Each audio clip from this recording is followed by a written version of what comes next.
नमस्कार दोस्तों, हमारे YouTube चैनल पर आपका हार्दिक हार्दिक स्वागत है। देखिए दोस्तों, हमारा राजस्थान ज्योग्राफी में जो टॉपिक चल रहा था अफवाह तंत्र, और अफवाह तंत्र में हम आंतरिक अफवाह तंत्र का अध्ययन कर रहे थे। और आंतरिक अफवाह तंत्र में हमने एक नदी का अध्ययन कर लिया था जिसका नाम है घग्गर। तो आज हम आंतरिक प्रवाह की दूसरी नदी कांतली नदी का अध्ययन करेंगे। कांतली कांतली नदी कांतली नदी की अपन बात करें तो कांतली नदी को उपनाम की बात करें तो इसे मौसमी नदी भी कहा जाता है। मौसमी नदी भी कहा जाता है, मौसमी कहा जाता है। यदि हम इसके उद्गम स्थल की बात करें दोस्तों, तो इसका उद्गम होता है खंडेला की पहाड़ी सीकर से। खंडेला की पहाड़ी सीकर से कांतली नदी का उद्गम होता है। अपन बात कर रहे थे कांतली नदी की अपन बात करें उपनाम की, तो उपनाम इसके मौसमी कहा जाता है, क्योंकि केवल यह वर्षा ऋतु में ही बहती है। बाकी टाइम में सूखी रहती है, खाली रहती है, इसलिए इसे मौसमी नदी भी कहा जाता है। किसको? कांतली नदी को। उद्गम स्थल की बात करें तो कांतली नदी का जो उद्गम स्थल है वह खंडेला की पहाड़ी सीकर से है, सीकर में है। यह राजस्थान के दो जिलों में बहती है, सीकर और झुंझुनू। शेखावाटी क्षेत्र की मोस्ट इम्पोर्टेंट नदी है कांतली। शेखावाटी में इसके भाप क्षेत्र को कहा जाता है तोरावाटी। शेखावाटी में इसके भाप क्षेत्र को तोरावाटी कहा जाता है। शेखावाटी में इसके भाप क्षेत्र को क्या कहा जाता है? इसके भाप क्षेत्र को तोरावाटी कहा जाता है। इसके भाप क्षेत्र को क्या कहा जाता है? तोरावाटी कहा जाता है। देखिए दोस्तों, कांतली नदी की बात करें तो उपनाम मौसमी, उद्गम खंडेला की पहाड़ी सीकर से। शेखावाटी में इसके जो भाप क्षेत्र को तोरावाटी कहा जाता है। शेखावाटी की मोस्ट इम्पोर्टेंट नदी है। यदि हम इसके डायग्राम बेस पर बात करें, देखिए दोस्तों, अब इसे डायग्राम के माध्यम से समझने की अपन कोशिश करेंगे। डायग्राम के माध्यम से समझने की कोशिश करेंगे। देखिए दोस्तों, ये खंडेला की पहाड़ी है सीकर, खंडेला की पहाड़ी सीकर। तो यहाँ से ये नदी निकलती है, यहाँ से, और राजस्थान के दो जिलों में ये बहती है। एक तो सीकर, और जो दूसरी है झुंझुनू में जाकर विलुप्त हो जाती है। झुंझुनू में जाकर ये नदी विलुप्त हो जाती है, विलीन हो जाती है। अपन बात करें सीकर में, तो सीकर में जिसको प्रवाह तंत्र को, सीकर में इसके प्रवाह तंत्र को, सीकर में इसके किनारे एक सभ्यता विकसित हुई थी जिसे कहा जाता है गणेश्वर की सभ्यता। गणेश्वर की सभ्यता, गणेश्वर की सभ्यता विकसित हुई थी सीकर जिले के अंतर्गत कांतली नदी के किनारे। कांतली नदी के किनारे सीकर जिले के अंतर्गत गणेश्वर की सभ्यता विकसित हुई थी, जिसे ताम्रयुगीन सभ्यताओं की जननी कहा जाता है। इसे ताम्रयुगीन सभ्यताओं की जननी कहा जाता है। सभ्यताओं की जननी कहा जाता है। यदि दोस्तों आपसे पूछा जाए कि ताम्रयुगीन सभ्यताओं की जननी किसे कहा जाता है, तो गणेश्वर की सभ्यता को कहा जाता है, जो सीकर जिले के अंतर्गत कांतली नदी के किनारे स्थित है। तो देखिए दोस्तों, यदि हम वर्तमान की बात करें तो हाल ही में यहाँ से मछली पकड़ने के औजार प्राप्त किए गए हैं। हाल ही में मछली पकड़ने के औजार प्राप्त किए गए, कहाँ से? गणेश्वर की सभ्यता से। गणेश्वर की सभ्यता से हाल ही में मछली पकड़ने के औजार प्राप्त किए गए। तो लिख सकते अपन, हाल ही में मछली पकड़ने के औजार प्राप्त किए गए हैं। पकड़ने के औजार प्राप्त किए गए हैं। हाल ही में यहाँ से मछली पकड़ने के औजार प्राप्त किए गए हैं। कहाँ से? गणेश्वर की सभ्यता से, जिसे ताम्रयुगीन सभ्यताओं की जननी कहा जाता है। देखिए दोस्तों, इसके किनारे झुंझुनू में भी एक सभ्यता विकसित हुई थी, जिसे कहा जाता है सोनारी की सभ्यता। सोनारी की सभ्यता। सोनारी की सभ्यता विकसित हुई थी झुंझुनू जिले के अंतर्गत कांतली नदी के किनारे एक सोनारी की सभ्यता विकसित हुई थी। देखिए दोस्तों, यह लोहयुगीन सभ्यता है। लोहयुगीन सभ्यता है। यह लोहयुगीन सभ्यता है। सोनारी की सभ्यता कांतली नदी के किनारे झुंझुनू जिले के अंतर्गत विकसित हुई थी, जिसे सोनारी की सभ्यता कहा जाता है। देखिए दोस्तों, यह अपनी थी कांतली नदी। कांतली नदी के उद्गम स्थल की अपन बात करें तो इसका उद्गम होता है खंडेला की पहाड़ी सीकर से, और यह राजस्थान के दो जिलों में बहती है, एक तो सीकर और दूसरा झुंझुनू। सीकर जिले के अंतर्गत इसके किनारे एक गणेश्वर की सभ्यता विकसित हुई थी, जिसे ताम्रयुगीन सभ्यताओं की जननी कहा जाता है। हाल ही में यहाँ से मछली पकड़ने के औजार प्राप्त किए गए हैं।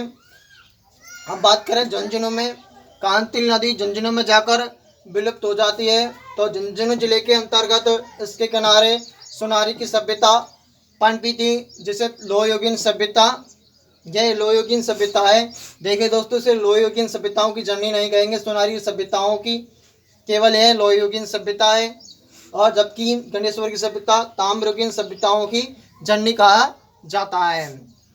और शेखावाटी में इसके प्रभाव तंत्र क्या कहते हैं? तोराबाटी। शेखावाटी में इसके भाप क्षेत्र को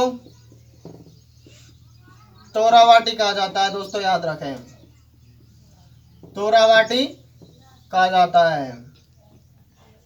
इस प्रकार आपकी कांतली नदी पूरी होती है। अगली नदी की अपन बात करें,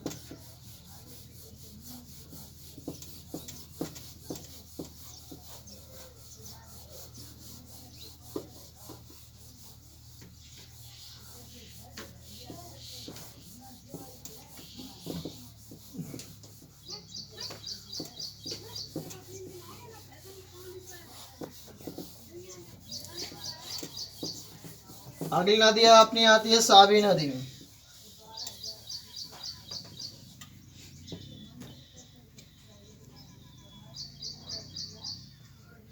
सावी नदी की अपन बात करें तो देखिए दोस्तों, जो सावी नदी का उद्गम है, उद्गम स्थल की बात करें तो इसका उद्गम होता है सेवार की पहाड़ी जयपुर से। सेवार की पहाड़ी जयपुर से। सेवर की पहाड़ी जयपुर से सावी नदी का उद्गम होता है। यदि इसके हम अपव्यय तंत्र की बात करें, तो ये जयपुर और जयपुर से जाती है अलवर, और अलवर से हरियाणा में जाकर विलुप्त हो जाते हैं। देखिए दोस्तों, यदि हम सावी नदी के उद्गम स्थल के बारे में ध्यान करें तो अपव्यय तंत्र की अपन बात करें तो जयपुर, अलवर और हरियाणा। देखिए दोस्तों, इसके किनारे एक सभ्यता विकसित हुई थी। सभ्यता स्थल है जोधपुरा की सभ्यता। जोधपुरा की सभ्यता, जोधपुरा की सभ्यता विकसित हुई थी सावी नदी के किनारे। सावी नदी के किनारे हाल ही में यहाँ से हाथी दांत के अवशेष प्राप्त किए गए हैं।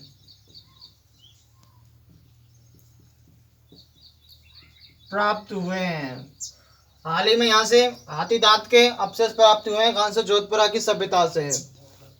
यदि हम इसके उद्गम की बात करें तो सेबर की पहाड़ी जयपुर से, अपतंत्र जयपुर अलवर और हरियाणा, इसके किनारे जोधपुर की सभ्यता विकसित हुई थी, जिसे हाल ही में हाथी दांत के अवशेष प्राप्त हुए हैं। देखिए दोस्तों, अगली नदी की बात करें।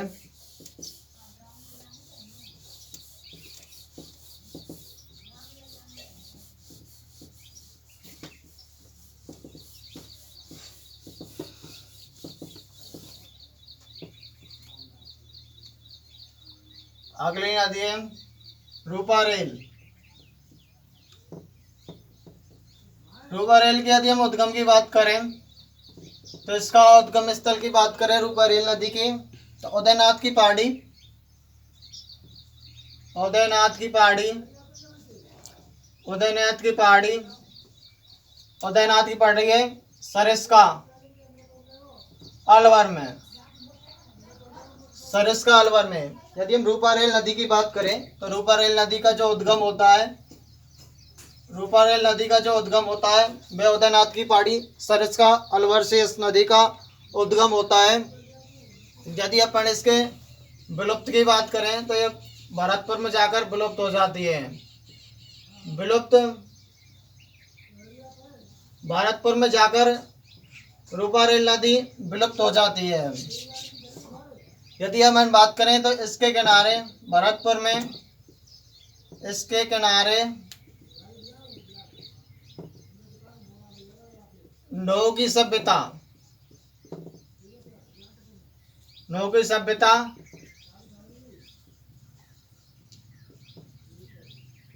विकसित हुई थी। नौ की सभ्यता जो भरतपुर में स्थित है, भरतपुर में इसके किनारे नौ की सभ्यता विकसित हुई थी। उद्गम उदयनाथ की पहाड़ी सरिस्का अलवर, विलुप्त भरतपुर में। अपन बात करें इसके किनारे नौ की सभ्यता विकसित हुई थी, जो भरतपुर जिले के अंतर्गत स्थित है। रूपारेल नदी उद्गम उदयनाथ की पहाड़ी सरिस्का अलवर, विलुप्त भरतपुर, इसके किनारे नौ की सभ्यता विकसित हुई थी, जो भरतपुर में स्थित है। अगली नदी की अपन बात करें, आंतरिक प्रवाह की है काकनी।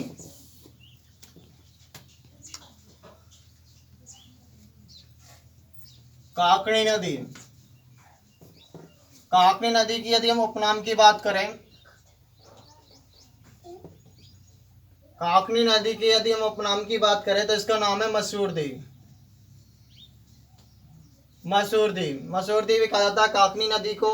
यदि हम इसके उद्गम स्थल की बात करें दोस्तों तो जिसका उद्गम स्थल है जो कोटरी की पहाड़ी जैसलमेर, कोटरी की पहाड़ी, पहाड़ी जैसलमेर।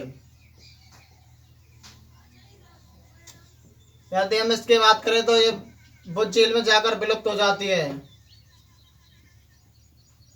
भुज झील में जाकर क्या हो जाती है?